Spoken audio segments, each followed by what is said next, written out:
There is one aircraft carrier sitting at the bottom of the Sibuyan Sea right now. It has been there since October 1944. Over 100 men are still inside it.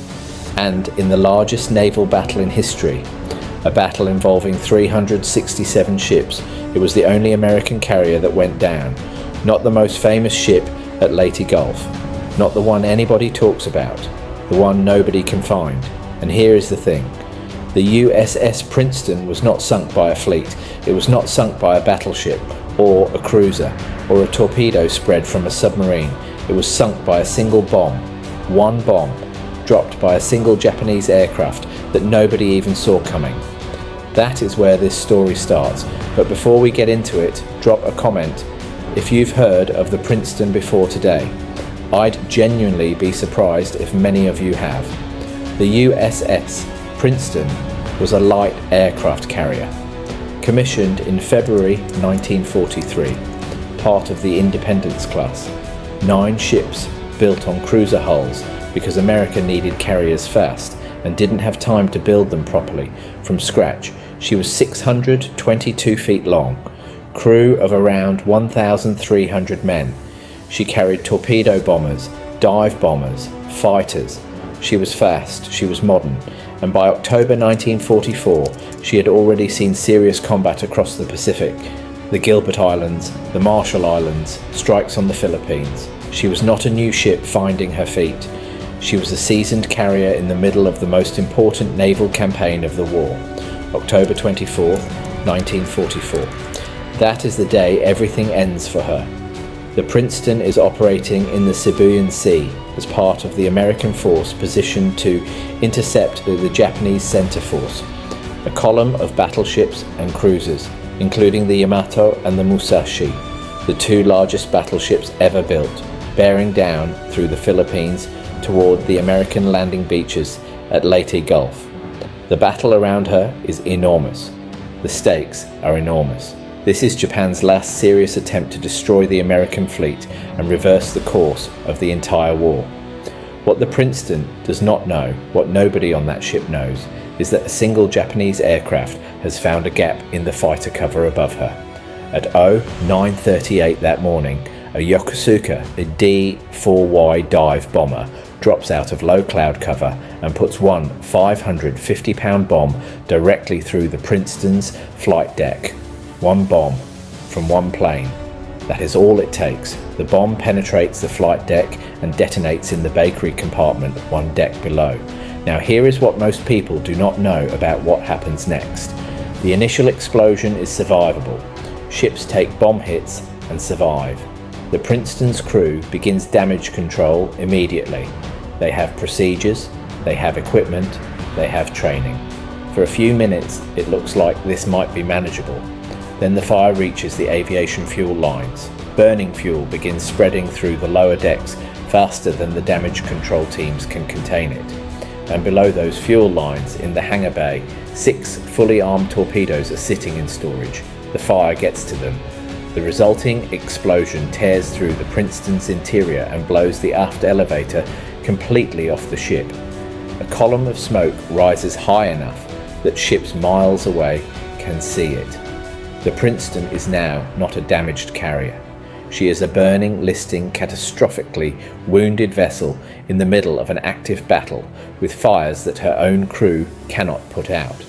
The surrounding American ships respond immediately. Destroyers come alongside. The cruiser USS Birmingham pulls up directly next to the Princeton, close enough to run fire hoses across, and hundreds of Birmingham's crew come up on deck to assist with the firefighting operation. This is exactly what you are supposed to do. This is the right call. These are men trying to save other men.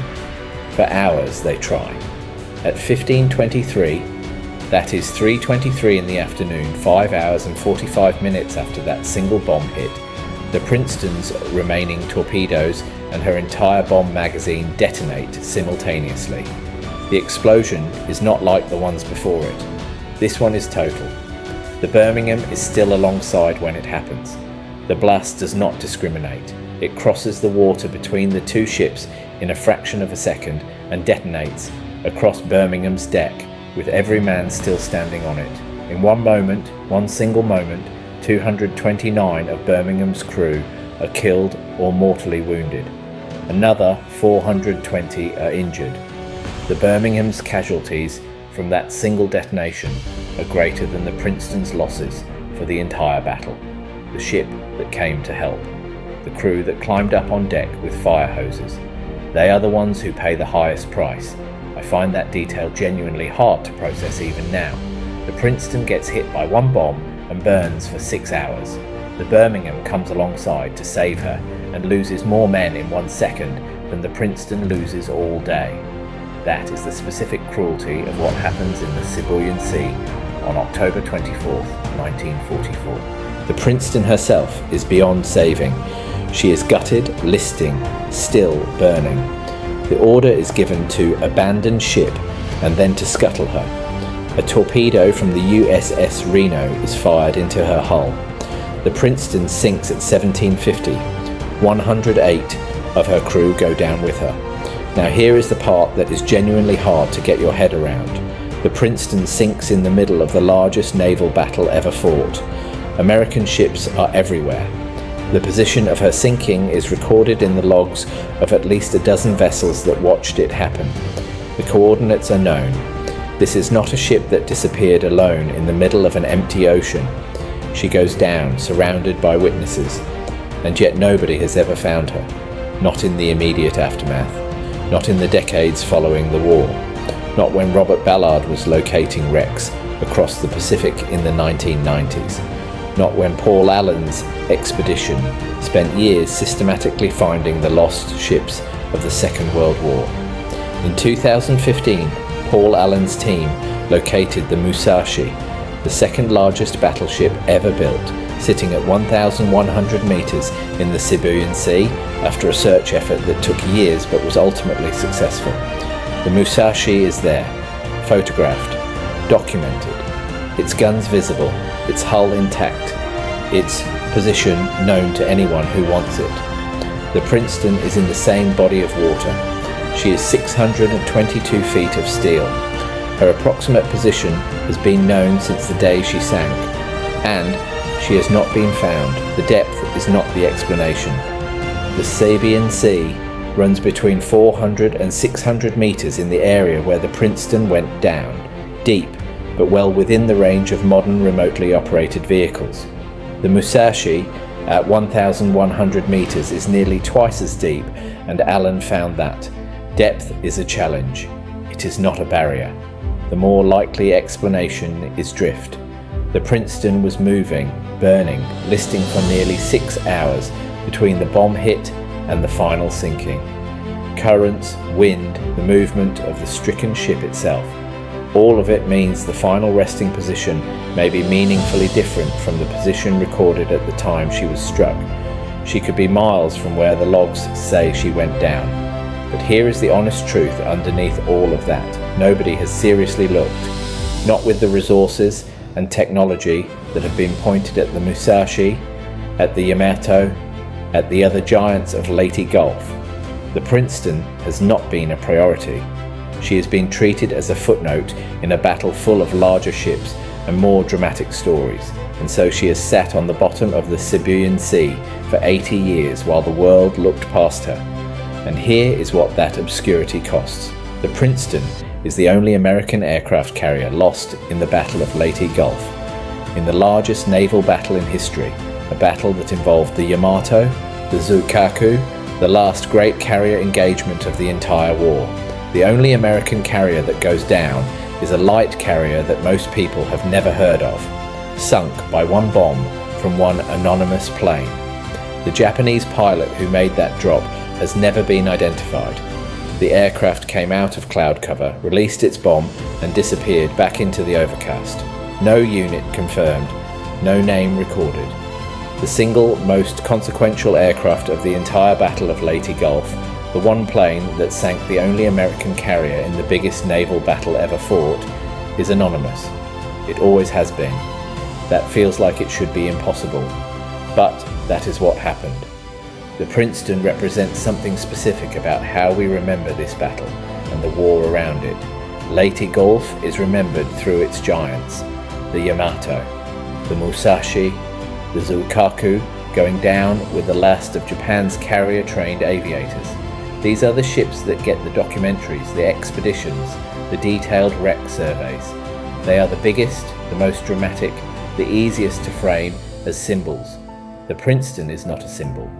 She is a light carrier built on a cruiser hull that was in the wrong place when one pilot found a gap in the fighter cover. She burned for 6 hours while other men tried to save her and paid more for that attempt than she did herself. And then she sank, and the battle moved on around her, and the Americans won. And somewhere in the scale of that victory, the Princeton simply got left behind.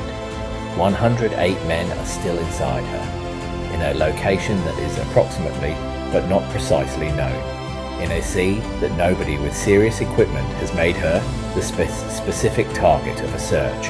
That is where she is. That is where she has been since 1750 on October 24th, 1944. The Musashi is 2 miles away, photographed in extraordinary detail, its story told and retold. The Princeton has not been found. I think about the Birmingham's crew, the men who climbed up on deck to help, who ran fire hoses across to a burning carrier in the middle of a battle. That decision, the right decision, the human decision, cost 229 of them everything. And the ship they were trying to save is still sitting on the bottom of the sea, unfound 80 years later. That is the Princeton story. One bomb, one fire, one explosion that hurt the rescuers more than the rescued, and a wreck that the world has simply never gone looking for. She is still there. If you want to see more stories like this, subscribe. And if you have any connection to the Princeton or the Birmingham, a relative, family story, anything at all, drop it in the comments. I would genuinely like to read it.